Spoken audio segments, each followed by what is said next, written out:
1 week ago, Valentine's Day, creative writing teacher Stacey Lippel's class was playing music, writing love letters when the fire alarm went off. As students filed into the hallway, she heard gunfire.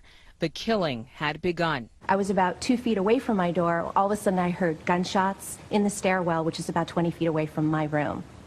And then kids were screaming and then running back towards me and towards the end of the hallway. So I just went in this very strange autopilot mode where I pivoted on my feet. I unlocked my door, and then kids just started pouring in my room. I don't know how many kids were in there, but I was pulling them and getting them in and shouting at them to get in the room. And then I suddenly saw the shooter about 20 feet from me, standing at the end of the hallway, actively shooting down the hallway, just a barrage of bullets. And I'm staring at him thinking, why is the police here? This is strange, because he's in full metal garb, helmet, face mask, bulletproof armor, shooting this rifle that I've never seen before.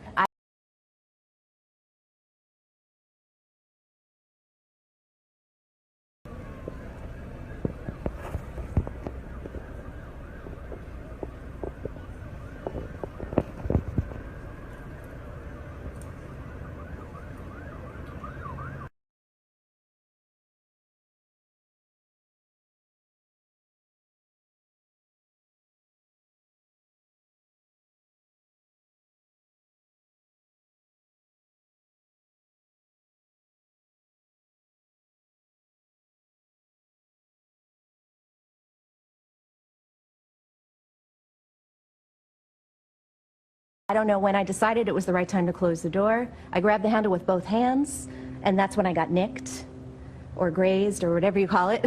So a bullet hit your arm? Yes. As I'm closing my door, I'm shouting at my next door neighbor, Mr. Scott Beagle, to close his door.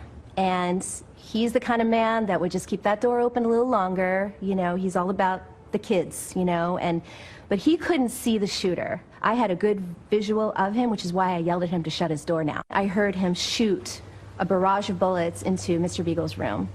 And then he came to my room and shot about 4 or 5 shots into my room, breaking the glass of my door. There's a rectangular piece of glass. And I heard him continuously shooting down the hallway. And I never really knew when he left because we just thought he was still there.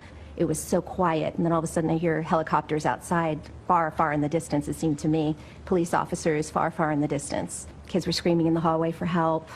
We're trained not to let anybody in the room. And I would say a good 45 minutes went by, maybe an hour, and when we heard the SWAT team come on the floor, but I still didn't trust that it was them because they were banging on the doors. Police let us in.